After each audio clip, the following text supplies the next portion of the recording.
to my channel. Thank you so much for coming and checking it out.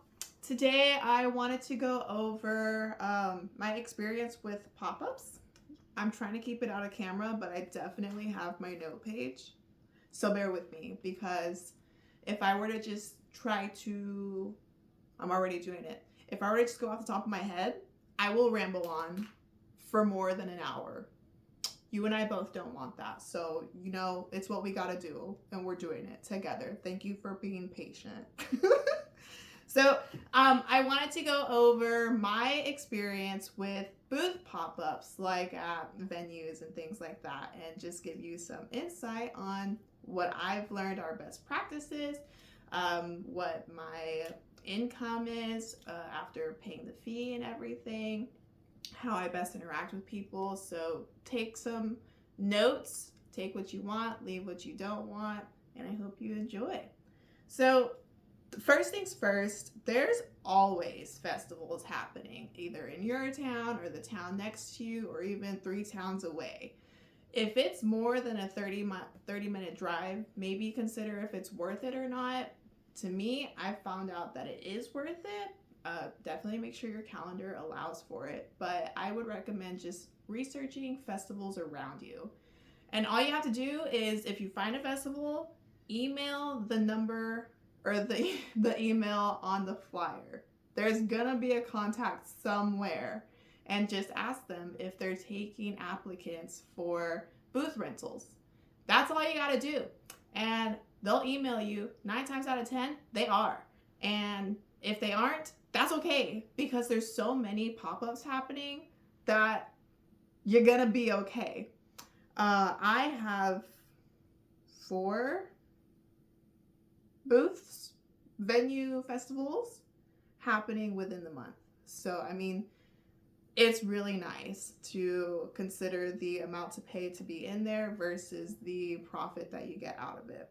That's how you get in contact with people. You just have to research festivals around you, and they all have venues. The average cost that I come across for a booth rental, it's usually a 10 by 10 space that fits a couple of tables. You can set it up however you want. It's averaging for me somewhere between $30 to $50. And sometimes that will, they'll provide a table and chairs for you. Sometimes you have to provide it yourself. It just depends on each location, but the price is somewhere between $30 to $50. For me personally, I think it's worth it. Well, I know it's worth it because after a few runs, I've done maybe, I think 10-ish ballpark figure at this point, and I've always come out on top. I've always made more than what I've put into it. My profits run usually between $100 to $250 per event, and that's after getting money back from what I paid for it. So if my profit's $100, then I made $140 if I paid $40 for the booth rental, right? So it's definitely worth the investment. You usually pay up front, you show up. You definitely have to follow the rules that these venues have, because if you go rogue and do your own thing, it looks bad for the venue. It looks incomplete. You want to be your best professional self, because the next time they have an event, they'll be happy to have you back. There's one place that I go every 6 weeks. I'm there for their pop-up venues, and I've been doing this for, I think I'm on like month 5 or 6 with them. Actually, no, more. I've been with them for a while, and it's to the point to where they know me immediately. They know what I like. They know my location that I like to be in, and they're really nice and they're really giving. And say I'm short on like a chair or something, they usually just help me out because I do what I can. I'm cleaning my shop whenever they want me to clean shop. I'm not late. They appreciate those little things. So always be as professional as you can with the booth or the venue itself. You always have to be prepared for indoor or outdoor experiences, of course. Well, I was gonna say, of course, indoor would be nice all the time, but sometimes not really. And the reason is because whenever people come to venues, they always have, for the most part, outdoor booth rentals and outdoor activities. So there's going to be customers that just don't go inside because there's so much happening outside that they forget to go inside, or they're over it by the time they get to the front doors. So that would be the one fault in having an indoor booth. But other than that, it's nice to be indoors because it's AC. You don't have to worry about the weather. You get to be comfortable. You have access to outlets, usually, things like that. Make sure you have equipment that can withstand whatever weather you're going to be in. Usually sunshine is fine. If you don't want to have a big tent around your booth, it's nice to have a little umbrella just to keep yourself shaded from the sun. Always be prepared for wind. That's the encounter that I see a lot of booth rentals have frustration with, is the wind. Either it'll blow the tent away or it'll blow their merchandise off the table. It's really hard to have that hassle or deal with that. I've come up with a few hacks, but I'll get to that in just a minute. But just be prepared for the weather, right? You're either going to be indoor or outdoor. Make sure you have an idea of what you want your booth to look like before getting there.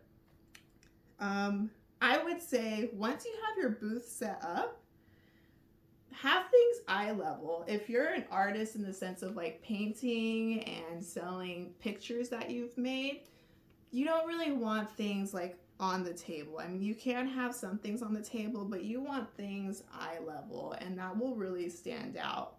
I'll post some pictures from my indoor booth versus my outdoor booth.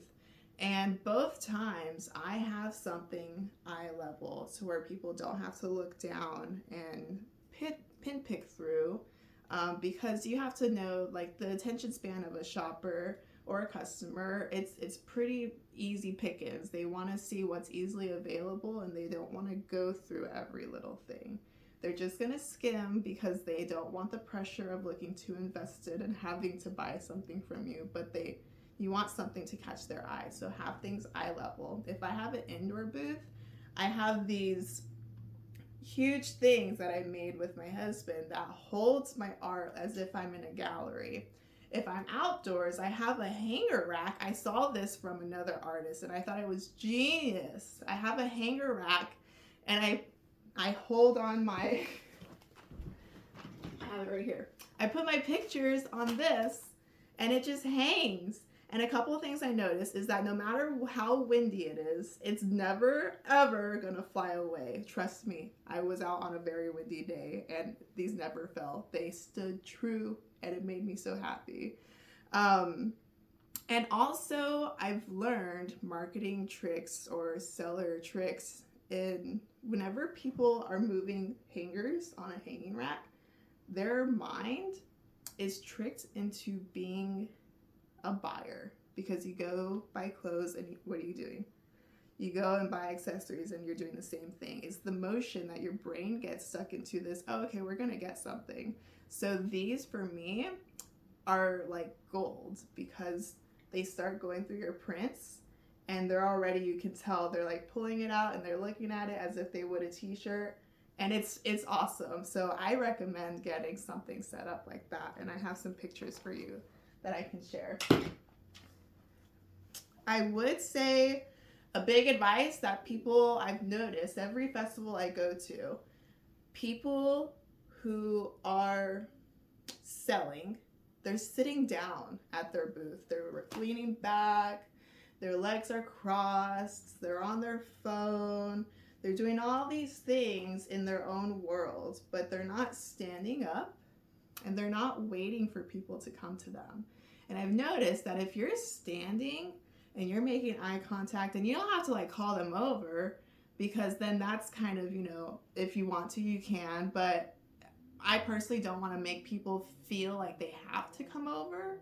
But I do like to be friendly and welcoming and inviting. And not everybody comes over, but I noticed that it allows people to come in at a much higher rate rather than whenever I'm sitting down, because there's sometimes when I do sit down and I have to check something on my phone, or I have to check emails, or I have to answer a phone call. And whenever I look closed off, people don't come to my booth. But whenever I'm standing and I'm not in my chair and I'm moving around and I'm talking to people and I'm smiling and I'm waving and I say, "Hi, good morning," they come and they ask me about my work, and they ask me where I'm from, and they ask me what went through my mind when I created things.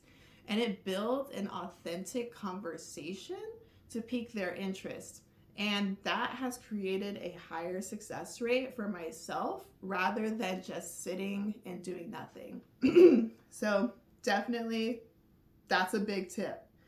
I noticed, okay, so I learned that about 50% of these people who go to these festivals, not 50%, I don't know, I just pulled that number out of my head, but a lot of the audience are elders, senior citizens. Some of them are tech savvy, some of them aren't. And majority of them do not have Venmo, and they do not have Cash App, and they do not have PayPal or Zelle or whatever you take payments for. What they do have is a credit card and a debit card. Sometimes they have cash. That's really a 50-50, but they do have their cards on them. So if I tell them, "Oh, I'm sorry, I don't take cards," I've already missed a sale immediately. Otherwise, they would have paid with cash no matter what. So if this is something you want to pursue and become a professional artist in the long run, I would go ahead and just accept that you're going to pay taxes on your income of your art sales, and already be in that mindset of this is the way it is. If you get the Square app and just create an account for yourself as a business owner, you don't have to pay for that, sir. I mean, you pay per charge at the end of everything, and it's just a small percentage, but you don't have to pay for a membership. You don't have to pay to have all of these set up. You just create an account, you set up the app on your phone, you set up the pricings of your materials, and whenever a senior citizen comes over and says, "Hey, I like this print, can I have it? I only have card." You can either enter their card manually and they can pay through your Square app. You don't have to buy equipment if you're not there yet. Or they can tap, if their card has tap, they can just tap it to your phone.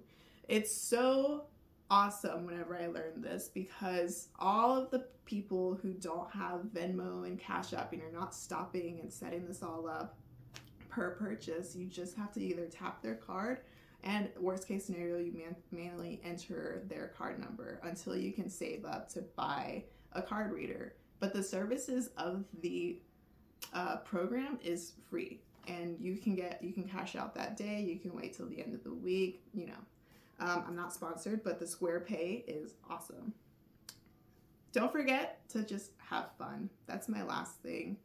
Whenever you're at these booth rentals or these venues, sometimes it can be hot, sometimes the weather can be unpredictable, sometimes your space isn't how you want it to be.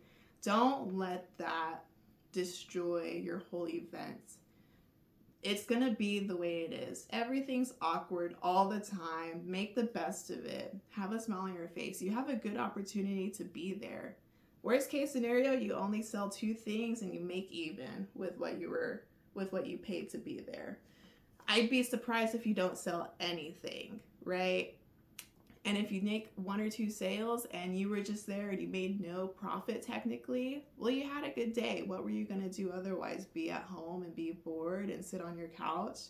Or you got to network and you got to prospect with people. Be appreciative of being there. Have fun. Enjoy the experience. You're going to talk to really cool people, and that's another way to get your name out there into somebody else's household. So those are my tips for having a booth. Make the best of it. They're really nice. At first, I thought they would be not worth it, but the more I did them, the more I was like, wait a second. Okay, that was nice. That was pretty good. It was fun. It was profitable, and you get to talk to really cool people. So I hope you like those tips.